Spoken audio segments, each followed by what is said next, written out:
ABS-CBN kapamilya patuloy na lalaban, naglabas ng saloobin ang matinding paglaban na pahayag, tingnan ang mga detalye.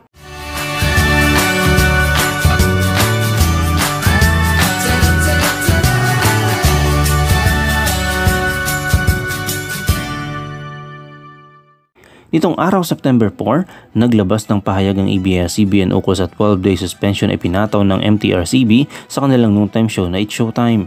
Sa kanilang pahayag, inihayag ng ABS-CBN na magpapasa sila ng motion for reconsideration sa ahensya.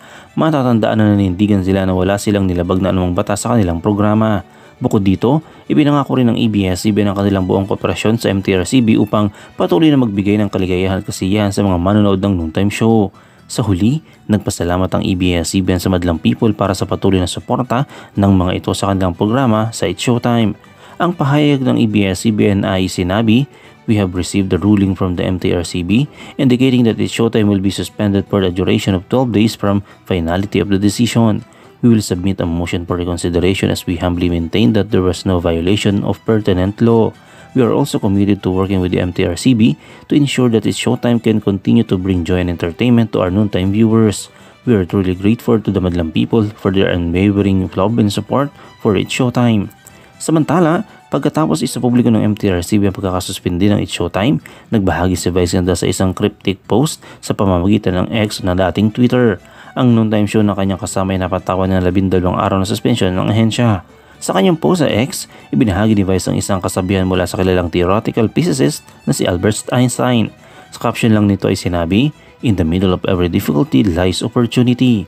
Nagbigay ng cryptic post si Vice Ganda sa X matapos i-anunsyo ng MTRCB ang pagkakasuspende ng It's Showtime.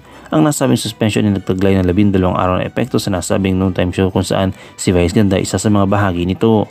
Bagamat walang direktang pahayag mula kay Vice Ganda kung saan para ang kanyang post, maraming netizens na nagpakita ng kanilang suporta sa kanya at sa programa.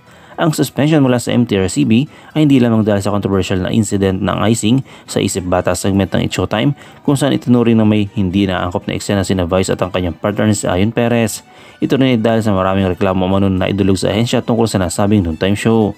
Trending topic sa X ang mga katagang MTRCB, It's Showtime at Lala Soto matapos ang anunsyo ng MTRCB tungkol sa parusa sa ABS-CBN noontime show.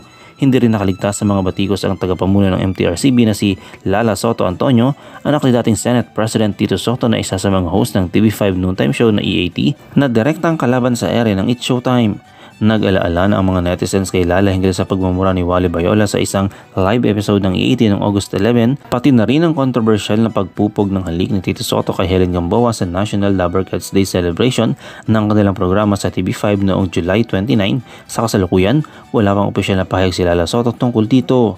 Nag-post din sa X ang kapamilya writer na si Jerry Bagracio noong Lunes 5:04 PM subalit hindi pa ito naging bahagi ng kasalukuyan talakayan. Ano ang iyong komento kaugnay dito? Shoutout tayo kay Gloria Tortuga, kay Maria Elena Pilayo at kay Perla Cruz.